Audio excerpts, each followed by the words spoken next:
Hey there again, Dan Goldman back here for another walkthrough with the lovely Korg Minilogue XD.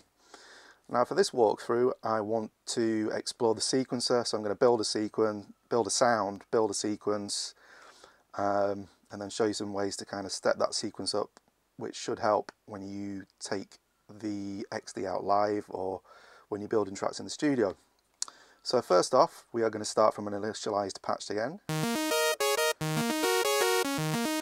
Again, that just loads up with one VCO.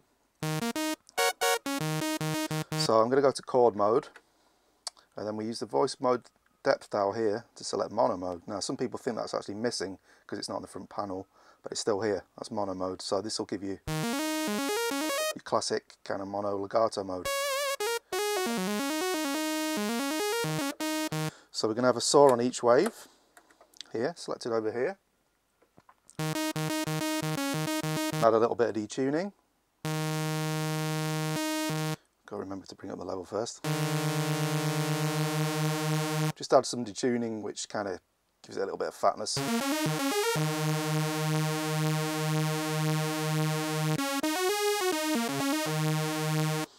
And then what I want to do is add a sub-oscillator. Now on the original Minilogue there was a sub-oscillator in mono mode, but that's not here now. But that's not a big deal because you've now got this beautiful multi-engine here for your third oscillator. So let's turn up the level. Currently it's set to noise mode, but we're gonna go to the VPM mode and select a square.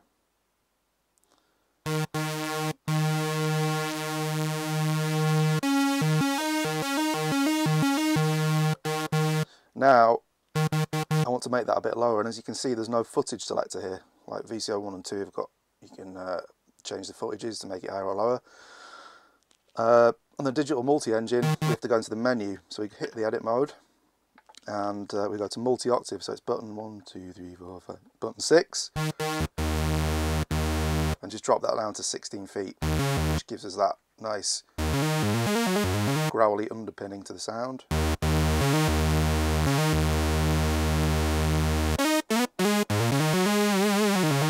This joystick's really cool as well, which you can assign a parameter to up and down, and you've got pitch bend left and right as well. Anyway, I digress. Moving on, we can tweak the shapes of the oscillators as well, so the VCOs for different feels. Make it more growly or less growly, thinner or fatter.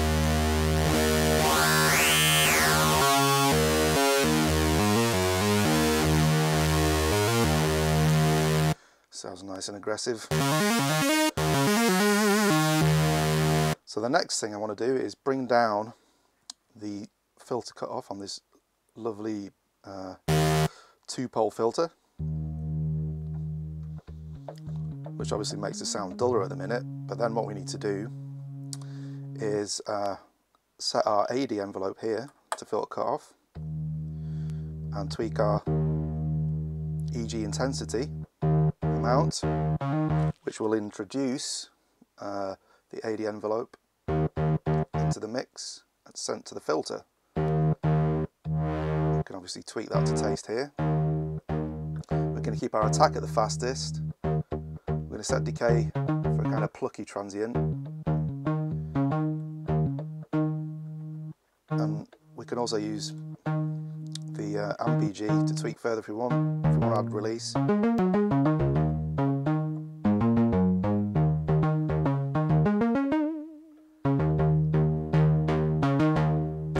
Sounds good around there. We always have to balance the filter and the filter cutoff and the EG intensity together. We can add some resonance for more juiciness.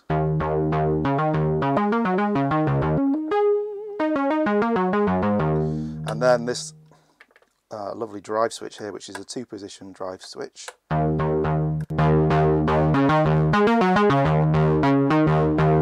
Which really adds some nice body and extra grit to the sound.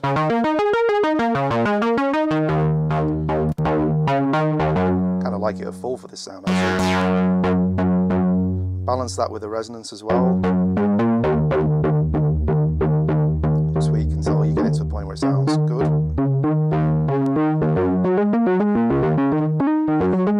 Kind of sounds like a bass running through a overdrive box now, which is wicked.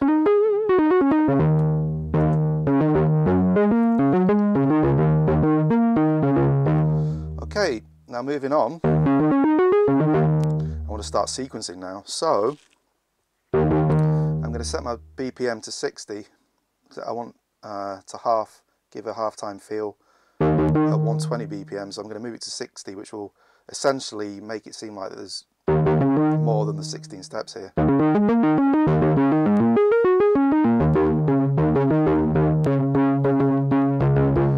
then we're going to make sure our metronome is switched on, which you can find in the global edit. It's one of these ones here. Here we are. Button 3, or button 2 even. Yeah. Keep missing it. Right, there we go. Metronome is on. Press exit to get back. And then I'm going to record a bass line in real time, in mono. So here we go.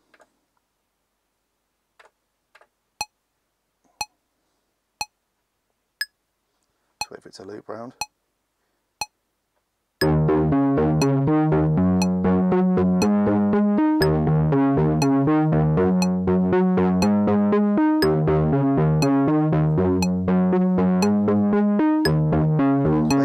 Slower. Take it out of record. Now I'm happy with that bass line. If you want to tweak notes, you can either do that in step edit mode, or you can re-record sections. Just drop into record again and re-record a little bit. Really easy to do. So the next thing we're going to do to add a bit of interest is set our LFO to BPM mode, which locks the sequencer to tempo, to the internal clock tempo. And then set our intensity, make sure it's set to cut off. So that's the LFO set to our filter cut off here.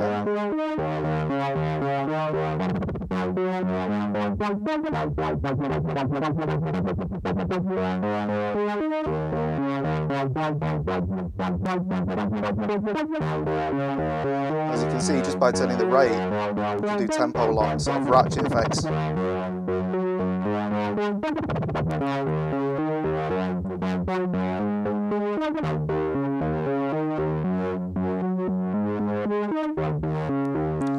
So then we can go into our motion record.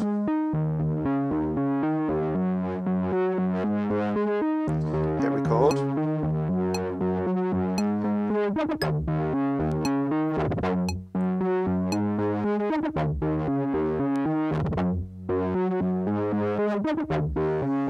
So that gives some nice variation to our sequence.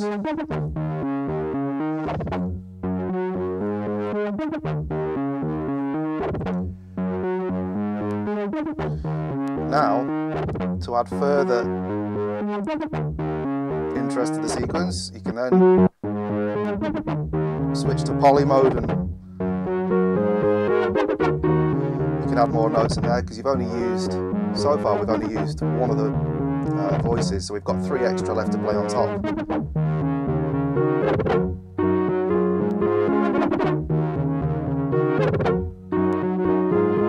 So we can play over the top like that in poly mode.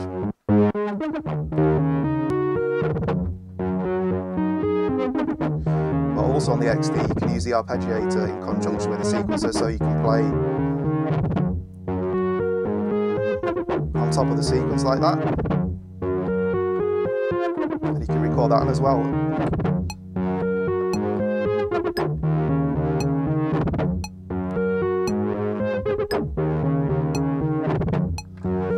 Nice way to also add further changes to your sequence when you're playing live or coming up with ideas in the studio.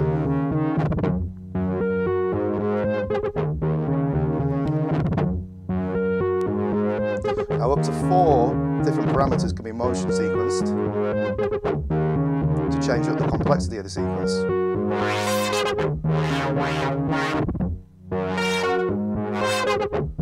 So we're going to record some filter cutoff changes there.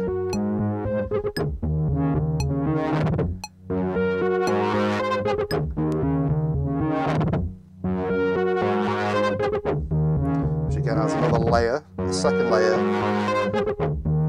of interest sound.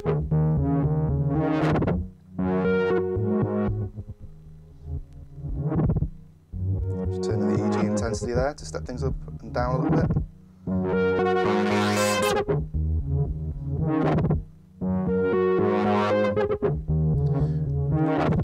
Right, and you can also tweak the wave shape.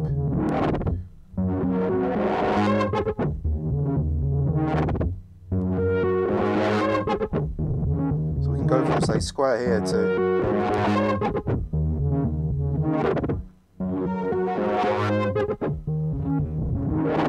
through to other waves like creep or throat.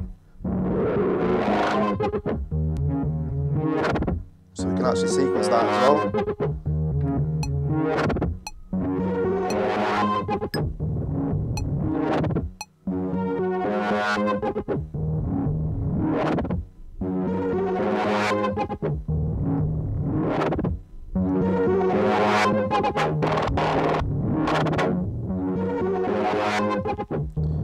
And then we can also turn on and off those lanes if we want as well. So if we go to sequence edit, we can disable or enable our motion, again to change the feel of the sequences, of the overall sequence.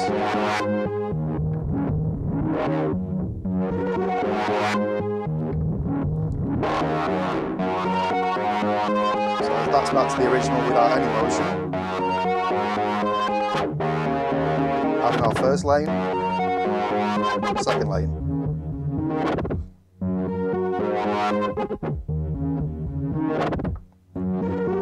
And our third lane.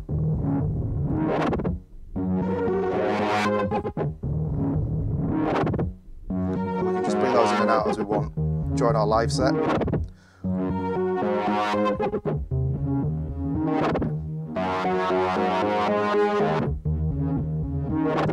Of course, you can stop the sequence at any point, play it a bit more and then bring it back in. You can also store variations of that on the fly to another slot. So I've just stored that to 342.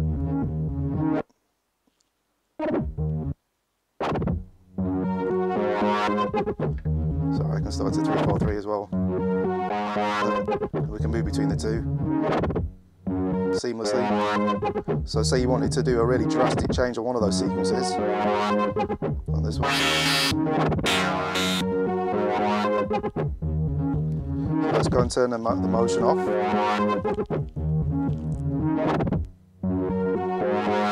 I might clear it.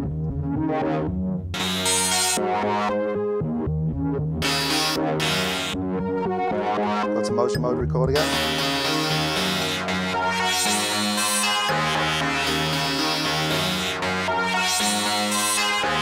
Save that, 342, and we can go to 343. So we can build our set that way, moving between the different sequences seamlessly.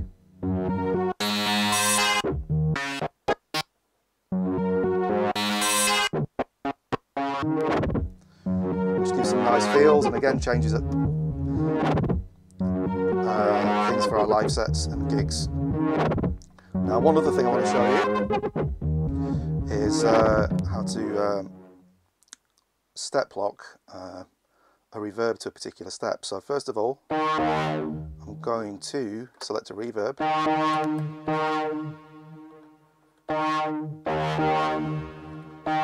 I'm going to turn our depth down, and then if I hit record now, we're in step mode, step record. So let's just play a second.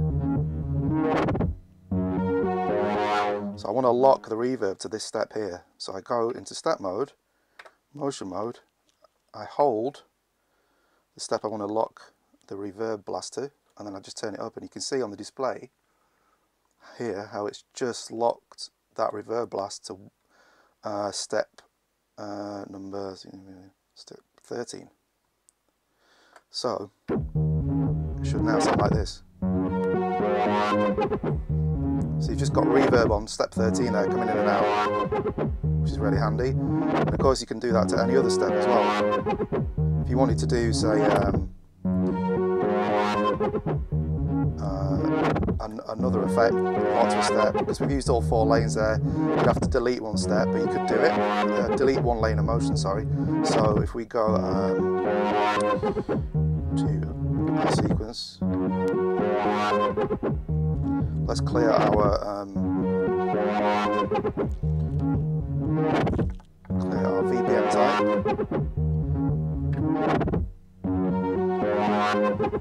Then we could, say, line up a mod effect. Let's say ensemble. Turn the depth off completely. And again, go into our step mode. Let's say we want to put a blast of the ensemble effect here on this step. We can go to motion mode, record, hold the step, and let's turn up our ensemble just on that step. Play it back.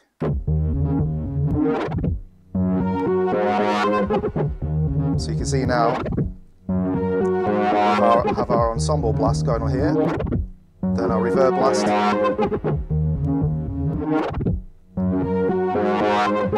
and that's pretty much the long and short of it. You can also store your sequences into favourites, which are these 16 steps here. Can each be a different favourite, so you can flick between variations of sequences that way, or the way that I've already shown you, which is to store sequences to neighbouring empty slots and step through them with the program dial here. And then you're just free to mess with your sequences. So let's write that to 343. Go to 342, we've already stored. We can play over the top.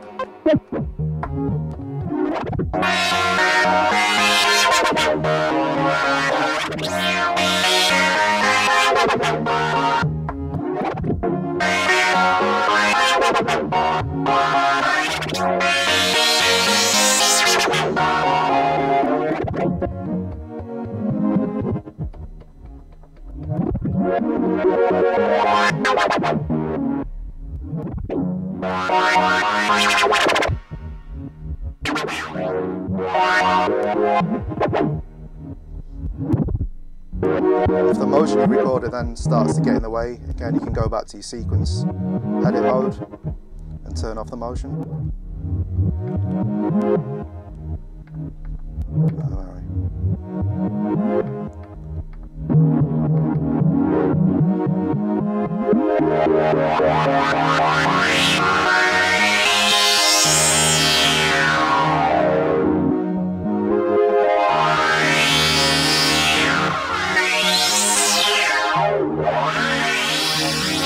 Giving some delay.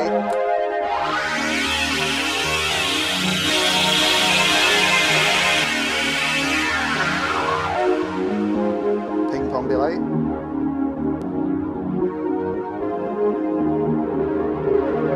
And we can store that to 341. So you can start off low like this in your set.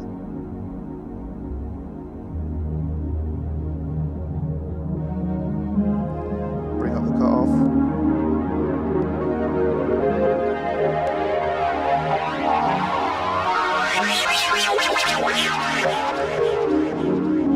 Bring it back down again.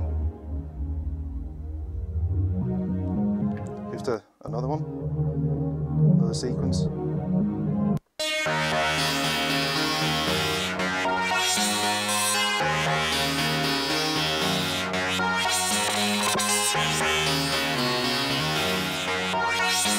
You could also transpose the sequence using the pitch bench.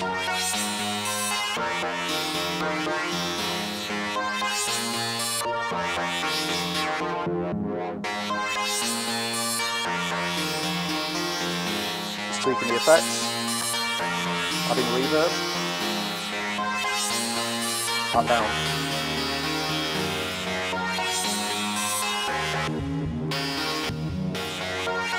And then of course you've got all these real-time parameters on the front panel, so you can just tweak away and see what happens. That's the real beauty of this synth, it's very hands-on.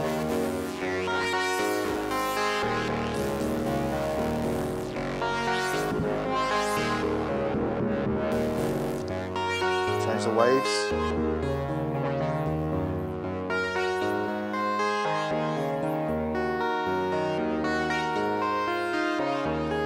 And then use the arpeggiator over the top to change the harmonic content whilst the sequence still plays.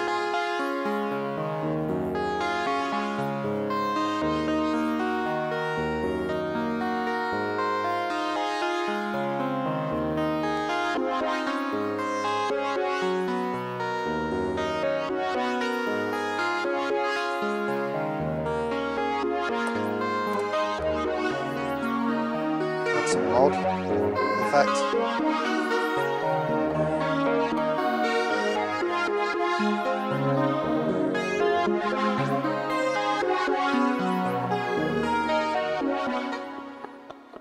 Tweak our amp EG.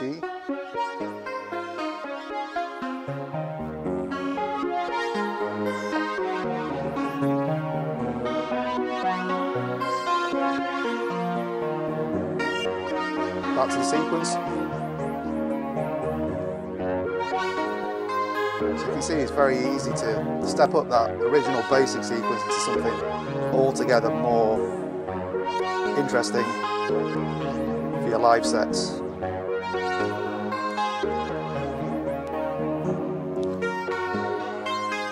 I hope you found this helpful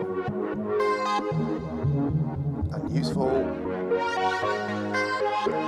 when you go out live with a Minilogue XD or in the studio. It's all just as relevant.